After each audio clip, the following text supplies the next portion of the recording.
सलाम दोस्तों, post card 88 presents the हयाज Ali show में आप सबका बहुत बहुत स्वागत है। आज हमारे बीच एक हमारे बहुत ही ख़ास मेहमान हैं। ये चीता कैंप के एक एजुकेशन सेक्टर में इनका बहुत बड़ा योगदान है। श्री अकबर सर, शो में आपका बहुत बहुत स्वागत है। थैंक यू सो मच आने के लिए। वालेकुम अस्सलाम रहमतुल्लाहि व बरकातुहू।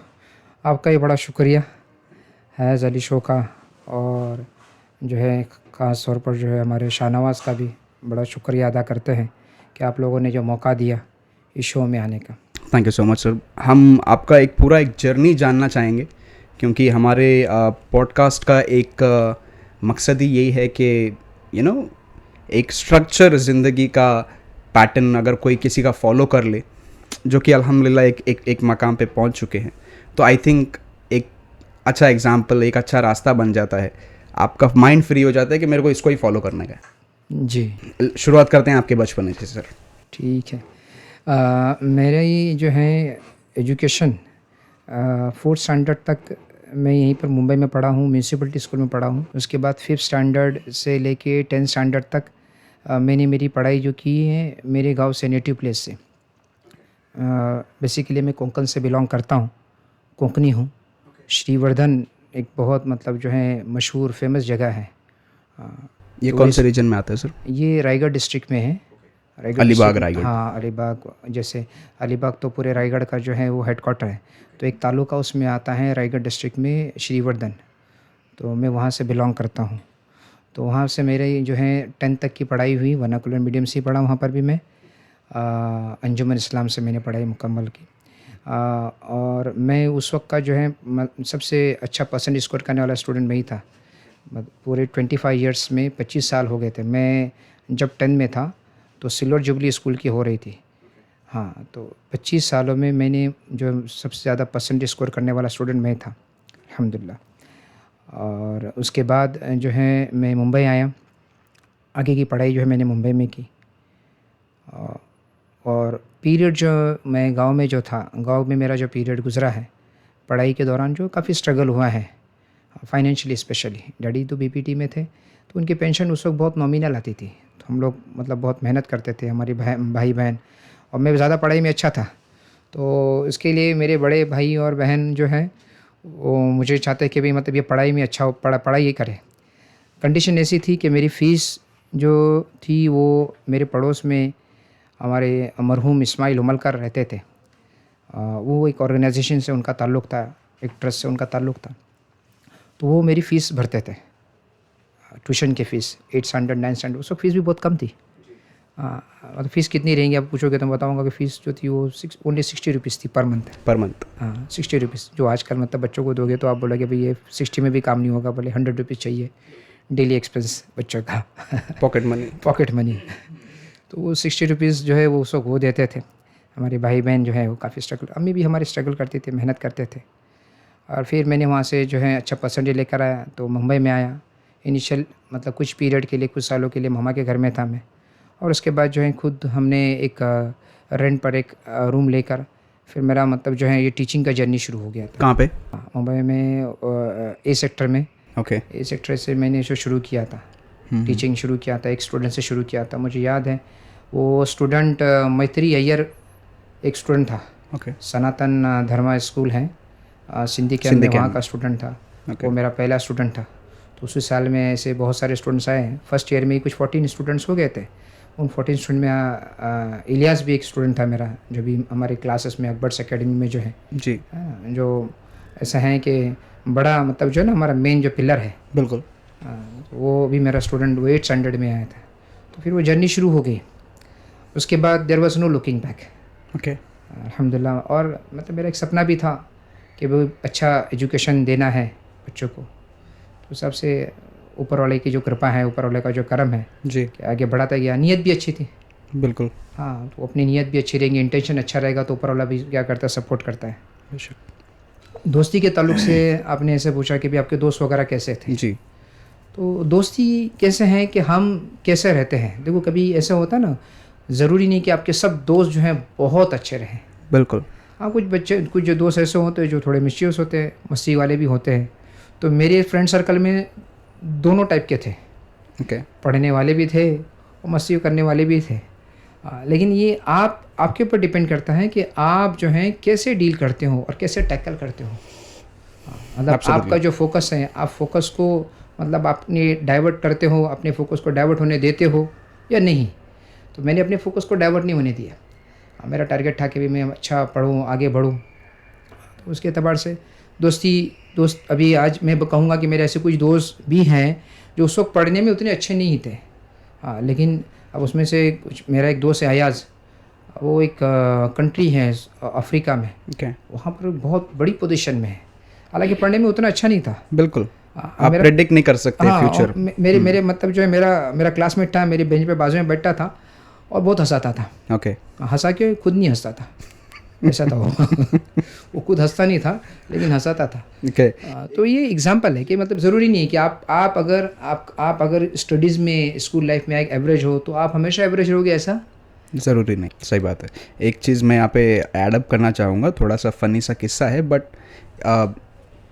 समझने वाले समझ जाएं। ऑफ कोर्स इज़्ज़त जो है और डर जो है दो किस्म के होते हैं। तो डर जो है वो, इज़्ज़त जो है बेसिकली वो दो किस्म का होता है। तो पहला किस्म होता है कि बनावटी, मैं आपको, दूसरा होता है इज़्ज़त होता है दिल से। जी। तो ये जो प्रोफेशन है टीचिंग का, इसमें नो डाउट ये एक मिक्सअप प्रोफेशन है जहाँ पे आपको आपके टीचर से आपको डर भी मेंटेन रखना है, at the same time respect भी मेंटेन करना है। जी। एक इंसिडेंट मैं एग्जांपल देता हूँ। तो हम लोग सब एक इलाके में खड़े हुए थे हमारे लोकल में। तो अचानक से किसी ने कुछ जिक्र किया और सारे के सारे भाग गए और रोड में दिखे नहीं मुझे। फिर जब वो लोग वापस आए और मैं अकेला खड़ा हुआ, मुझे पता ही नहीं कि क्या हुआ। जब ये लोग वापस आए, मैं बोला कहाँ चले गए अचानक से तुम लोग, कोई भी नहीं दिखा रोड में। अरे वो अकबर सर आ रहे थे।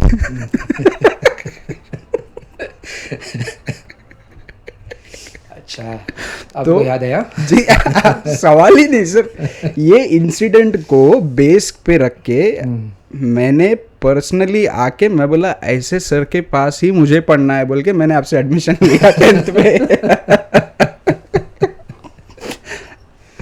बहरहाल आई मीन जो जनरेशन, मैं ये बात कर रहा हूँ 2010 की, तो अभी 2024 ऑलमोस्ट वी आर देयर।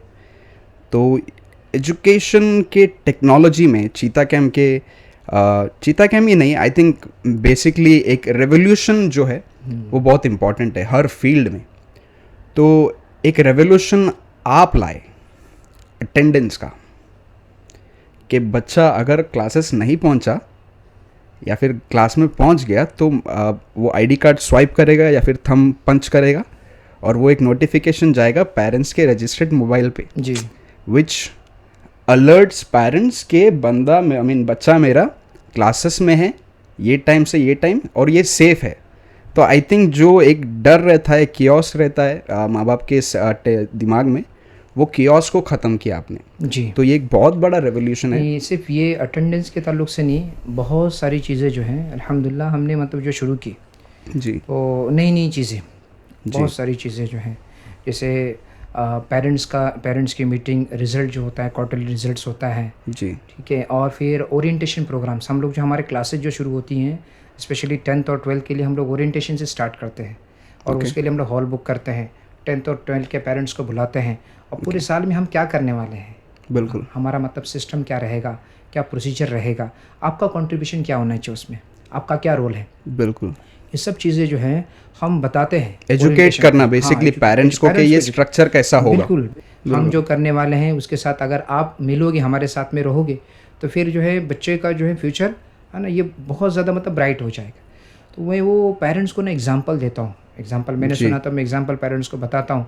एक म्यूनसिपलिटी में काम करने वाले 3 बंदे हैं मजदूर, जी, वो गार्डन में काम कर रहे हैं। तो 3 में से 2 हैं, तो 2 में से क्या करता है कि गड़ा खोद रहा है, गड़ा खोदता है और दूसरा जो है ना, उसमें क्या करता है, गड़े को मतलब दोबारा मिट्टी डाल देता है। गड़ा खोद रहा है, दूसरा मिट्टी डाल रहा है। तो एक आदमी जो विद्वान आदमी, एक इंटेलिजेंट आदमी देखते रहता है, बोलता है भाई ये क्या कर रहे हो आप, एक तुम गड्ढा खोद रहा है और दूसरा जो है उस गड्ढे में मिट्टी डाल रहा है, ये क्या कर रहे हो आप? तो मतलब आप गधा मजदूरी कर रहे हो, टाइम वेस्ट कर रहे हो, क्या कर रहे हो? हम समझ में नहीं आ रहा है। तो पूछता तो बोले भाई हमारे को जो है ये म्यूनसिपैलिटी वालों ने हम 3 लोगों को अपॉइंट किया है, एक जो है गड्ढा खोदने वाला, दूसरा जो उसमें बीज डालने वाला, तीसरा जो मिट्टी डालने वाला। तो बोले बीज डालने वाला है ही नहीं। तो हम क्या कर रहे हैं, मतलब एक गड्ढा खोद रहा है उसमें मिट्टी डाला। तो बोले बीज डालने वाला कौन है? मैं पूछता हूँ पेरेंट्स को, तो कहता हूँ कि वो आप है। आप जो है मिस हो रहे हैं इसमें से, दरमियान से। एक गड्ढा खोद रहा है बच्चा और जो है या तो टीचर गड्ढा खोद रहा है, कोई भी खोद रहा है, और एक मिट्टी डाल रहा है, लेकिन बीज डालेगा बीज डालने वाला कौन है? जब बीज डालेंगे तो उसमें पौधा निकलेगा ना, और पौधा जो दरख्त बनेगा। तो ये जो है लिंक क्या हो रही है, मिस होती है, पेरेंट्स को समझाते। तो बहुत सारी चीज़ें जो है ना, बहुत सारी चीज़ें हमने नहीं शुरू की। हाँ, ये प्रीलिम्स वगैरह के जो सिस्टम वगैरह जो है, जी जी, हमने जो है, हाँ, ये 3 प्रीलिम्स का सिस्टम होता है। और मेरा एक सपना ये था कि क्लासेस जो हैं चीताके में एक ऐसा होना चाहिए कि बच्चे बाहर नहीं जाना चाहिए, स्टूडेंट्स को बाहर जाने की ज़रूरत नहीं है। जनरली बच्चे जो है वो चेंबूर में जाते थे पढ़ने के लिए। मैं आज बताता हूँ कि OLPS, सेंट एंथनी, लोरेटो और जितने सेंट ऑगस्टिन और जितने बहुत सारे स्कूल्स हैं, वहाँ के बच्चे जो हैं अब चीताके में छोड़ के जाते नहीं, कि चीताके में उनको मतलब एक ऐसा क्लासेस मिल गया है ना, कि जिसका फ़ीस भी रिजनेबल है और आने जाने का ट्रैवलिंग वगैरह नहीं। अपार्ट फ्रॉम दैट मतलब जो है हमारा जो है ना बच्चों के साथ में एक वो एक टच होता है पेरेंट्स और बच्चों के साथ में। बिल्कुल, वो बहुत इंपॉर्टेंट है कि बच्चे को लेक्चर ले लेक्चर में पढ़ा दिया, अभी सर ने तो दोबारा वो पढ़ाएंगे नहीं, ऐसा नहीं। हाँ, बल्कि ये चीज़ ऐसी होती है कि बच्चों को दोबारा सीखना है तो दोबारा सिखाएंगे। बिल्कुल, मैं इस मसले पे एक जनरेशन गैप की बात करूँगा, क्योंकि एक कहावत है तमिल में कि टीचर जो है एक पढ़ाने वाला कभी भी बूढ़ा नहीं होता। तो आपको सारे टेक्नोलॉजी उनसे पहले सीखने पड़ेंगे। जैसे कि नया टेक्स्ट बुक लॉन्च हुआ तो बच्चों से पहले टीचर जाके खरीद के पढ़ेगा ताकि मैं पढ़ाऊँ क्या। बिल्कुल, अगर मेरी बात करूँ तो आई थिंक मेरा बैच 2012 था, 10 से लेके 12 ऑफ कोर्स। तो अभी 2023-24 चालू है। What is the generation gap आप देख रहे हैं और क्या इम्प्रूव हुआ है, क्या फ़र्क है? 2 चीज़ें हैं आपकी तरफ से, 2 क्वेश्चंस आए हैं। एक तो जो है टीचर जो है वो हमेशा सीखते रहता है। बिल्कुल, बल्कि टीचर नहीं, मैं तो कहता हूँ कि हर एक इंसान को हमेशा सीखते रहना चाहिए। बिल्कुल, मतलब ये जो है किसी स्पेसिफिक मतलब जो है टीचर के लिए है कि भाई ये टीचर पे स्टम्प मार दो, नहीं, बल्कि हर एक इंसान को क्योंकि जो इंसान सीखते रहता है जी, हाँ, वो आगे बढ़ता है जी। और मैं हमारे टीचर्स को सबको कहते रहता हूँ, मीटिंग जब भी होती है टीचर्स को कहता हूँ, देखो आपने जिस दिन सीखना बंद कर दिया, आप उस दिन जो है टीचर नहीं रहोगे। बिल्कुल, आपको ऐसा लगेगा कि भाई मुझे मतलब जब बहुत कुछ आता है, देन आप समझ लो कि मतलब आप टीचर अभी आपका मतलब टीचिंग का जो प्रोफेशन स्टॉप हो गया है, आप अभी टीचर नहीं हो। ओके, क्योंकि जो सीखेगा वो सिखाएगा। बिल्कुल। और आपने बताया कि भी अभी नई नई चीज़ें आती हैं, तो मैं तो हर एक टीचर को कहता हूँ, मीटिंग में मेरी जब भी बात होती है, मीटिंग में बात होती है या पर्सनल टीचर्स के से मतलब इंट्रैक्शन होता है, कहता हूँ कि भाई आपको जो है अपडेट रहना है। क्योंकि आपका बच्चा अगर क्लासरूम में अगर आपको कोई क्वेश्चन पूछता है, कोई भी क्वेश्चन पूछा, और अगर आपने उसको आंसर नहीं दिया, एक मरतबा चल जाएगा, लेकिन दूसरी मरतबा बच्चा सोचेगा कि टीचर को नहीं आता है। बिल्कुल। और तीसरी मरतबा अगर वो पूछेगा और आपने नहीं बताया कभी, तो ठीक है, फिर उसके बाद वो क्वेश्चन भी नहीं पूछेगा आपको, क्योंकि उसको समझ में आ गया, उसके दिमाग में बैठ गया कि टीचर को क्वेश्चन पूछ के समझ में नहीं आता, इनको तो कुछ आता नहीं है। तो हर एक टीचर को मतलब अपडेट रहना चाहिए। अभी तो मैं बहुत कम पढ़ाता हूँ, बहुत कम पढ़ाता हूँ, मतलब अभी ये साल तो मैंने पढ़ाया भी नहीं, पिछले साल थोड़ा 1-2 चैप्टर पढ़ाया भी था, लेकिन जब भी मैं पढ़ाता हूँ तो पढ़ाने से पहले जो उस चीज़ को गो थ्रू करता हूँ। और मैं टीचर्स को भी कहता हूँ, भाई गो थ्रू करो। आप 10 साल से पढ़ा रहे हो, 20 साल हो गया आपको एक टॉपिक को पढ़ाते हुए, आप सिमिलरिटी पढ़ा रहे हो, कितने साल से पढ़ा? 20 साल से पढ़ा रहे हो। मैं टीचिंग फील्ड में जो है 99 से हूँ, 99 से। हाँ, तो अभी जो है 23 साल हो गए टीचिंग फील्ड में, लेकिन आज भी अगर मुझे कोई टॉपिक पढ़ाना है, ठीक है, तो हालांकि मैं इतने सालों से पढ़ा रहा हूँ उसको, फिर भी मैं उसको क्या करूँगा, गो थ्रू करूँगा। क्योंकि जितनी मरतबा आप गो थ्रू करोगे उतनी मरतबा को नई नई मतलब जो चीज़ें सीखने मिलेगी कि भाई मैं इसको कैसे पढ़ा सकता हूँ। बिल्कुल। या ये मेथड हो सकता है। दूसरा क्वेश्चन आपका जो था कि स्टूडेंट्स के ताल्लुक से, कि स्टूडेंट्स अभी कैसे हैं। बिल्कुल। तो अभी जो स्टूडेंट्स आज के दौर के जो हैं, माफ़ करना, एक एडअप करूँगा उसमें, अभी कैसे हैं, बिकॉज अभी सोशल मीडिया और फ़ोन लॉकडाउन के बाद हर किसी के पास है, तो एडिंग टू दैट उसके ताल्लुक से बताऊंगा। जी। तो पहले आपने और भी मुझे बताया कि भाई पहले स्टूडेंट आपको देख के भागते थे, जी, है ना। तो वो ज़माने में मोबाइल भी नहीं था बच्चों के पास। बिल्कुल। हाँ, अब उस वक्त तो ऐसा था कि बच्चे को नाम भी रख दिए थे, रावण रख दिए थे, हिटलर रख दिए थे बोलते थे।